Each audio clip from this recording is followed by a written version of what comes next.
Let's think back now on the topic of rites of passage and see what theoretical conclusions we can reach. We have seen that initiation rituals that mark the passage from childhood to adolescence are often characterized by disenchantment and/or pain. And we've been asking why. What is gained by this? Our two readings and the film offer different perspectives. First, in his chapter entitled Disenchantment, a Religious Abduction, Sam Gill analyzes Hopi religious initiation rituals. Among the Hopi, children are raised to believe that Kachinas, the gods, are actively involved in human lives. During religious festivals, dancers wearing Kachina costumes visit the Hopi villages and give gifts and offer instruction to children. And the children believe that the masked dancers are actually the gods walking among them. However, initiation into the Hopi religious societies begins with disenchantment. Around the age of 10, the children are taken into the kiva, the underground ceremonial chamber, and it is revealed that the Kachinas are in fact their own relatives, simply in costume and wearing masks. This is a moment of disenchantment, where they learn that what they believed is real is not. This moment of disenchantment is painful and is remembered by the Hopi throughout their lives. However, Gill suggests that the disenchantment serves an important purpose. It awakens the children to the reality that religious faith cannot involve what he calls naive realism. Instead, religious faith entails a lifelong spiritual journey which requires each Hopi person to ask difficult questions, see complex answers, and take leaps of faith. The real lesson that the Hopi children begin to learn on that day is that religious life is not easy, that one has to go beyond what can be seen in the world and ask questions about and have faith in what cannot be seen.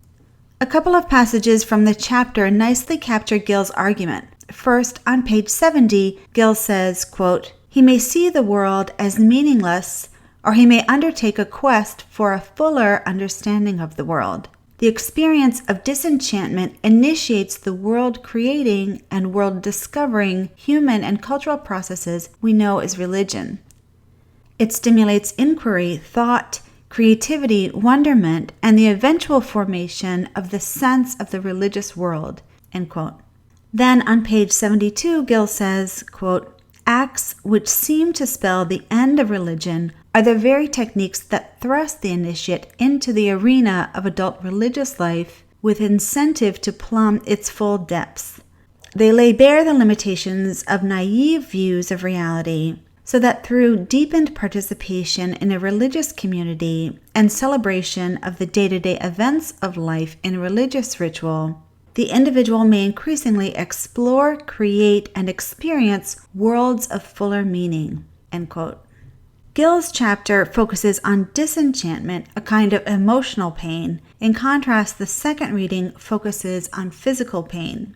In his article entitled "The Ritual Experience, Pain, and the Transformation of Consciousness in Ordeals of Initiation," Alan Marinis compares many boys' puberty initiation rituals cross-culturally. It might be worth noting that many of the rituals were described by earlier generations of anthropologists and have since been discontinued. Marinis notes that initiation rituals for boys often include an ordeal with an element of physical pain.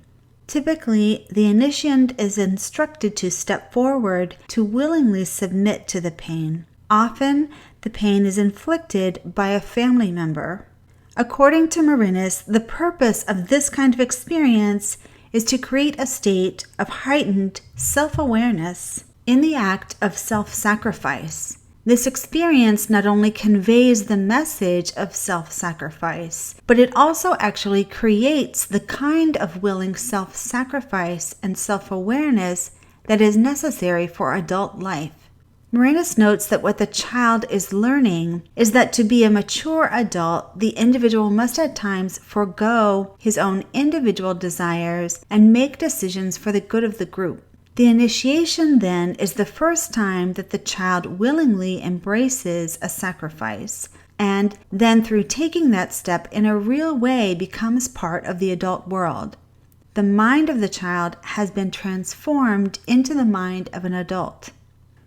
A few passages from the article give insight into Marinus' argument. First, regarding the fact that the ritual entails self-sacrifice, which must be accepted willingly, Marinus says on page 162, quote, "The boy is asked to sacrifice a part of self willingly so that he might be prepared to join this social universe in which whole persons who have not bent to some degree towards the collective will are unwelcome." End quote. Then, regarding the fact that the pain heightens awareness, Marinus says on page 165, quote, "Extreme experiences have the effect of raising self-awareness. All ascetic religious traditions have based their practices of mutilation, flagellation, and self-abuse on the observation that experiences such as these result in spiritual development and wisdom, that is, keener perception of the nature of self and reality." End quote. Finally, regarding the creation of an adult self, one willing to accept self-sacrifice, Marinus says on page 171, quote, "The exaggerated, almost visionary sense of self fostered by the ordeal is transcended as the effect of the sacrifice of personal wholeness takes effect. The initiation is completed. A new adult self, prepared for the responsibilities of mature life, has been created and brought into the collective fold." End quote.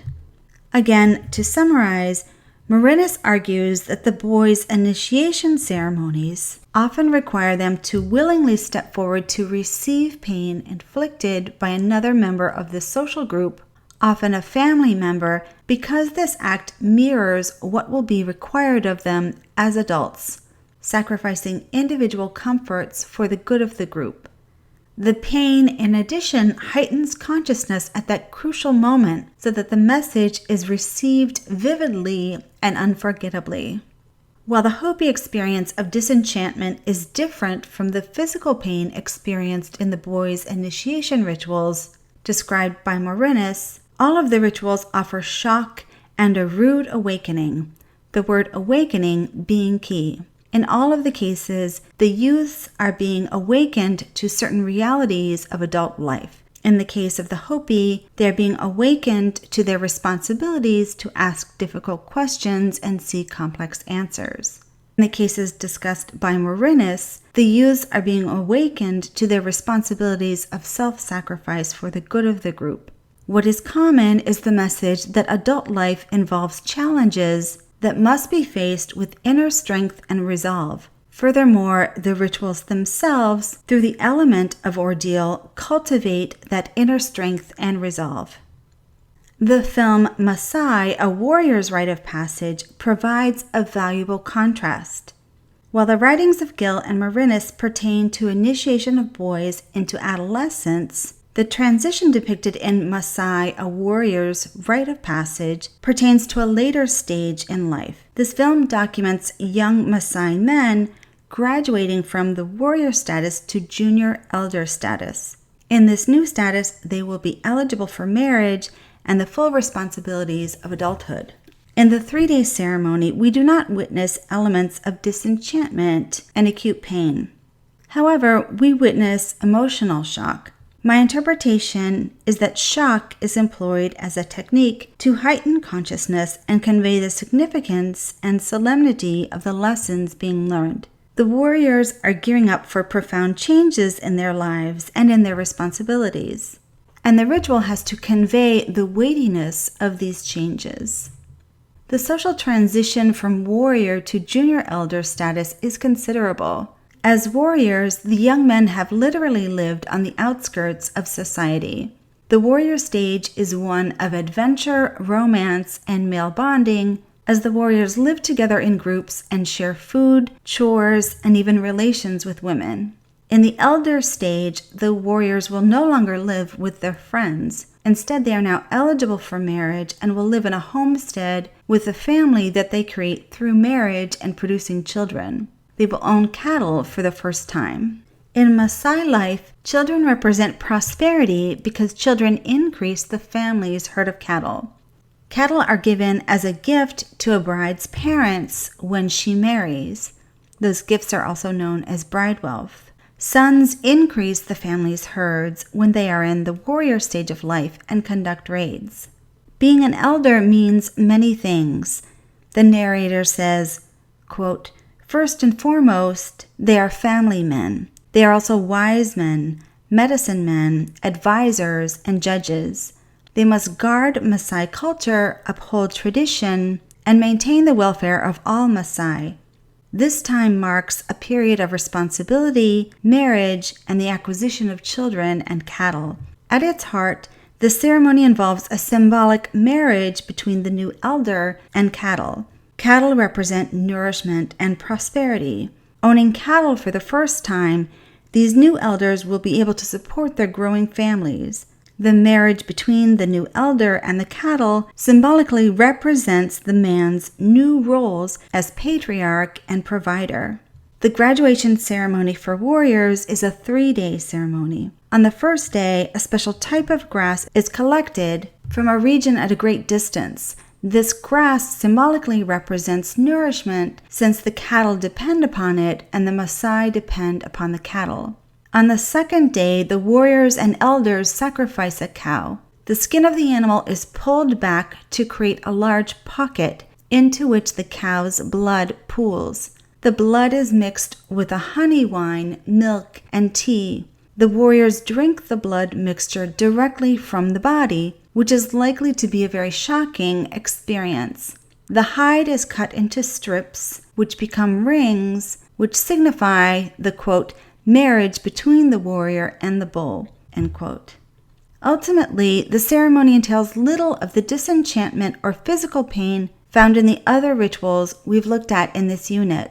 I suspect that is the case because the elder stage of life that the Maasai warriors are entering requires a different sort of preparation. The warriors are being prepared to become family men and to ensure the prosperity of their families through acquiring cattle.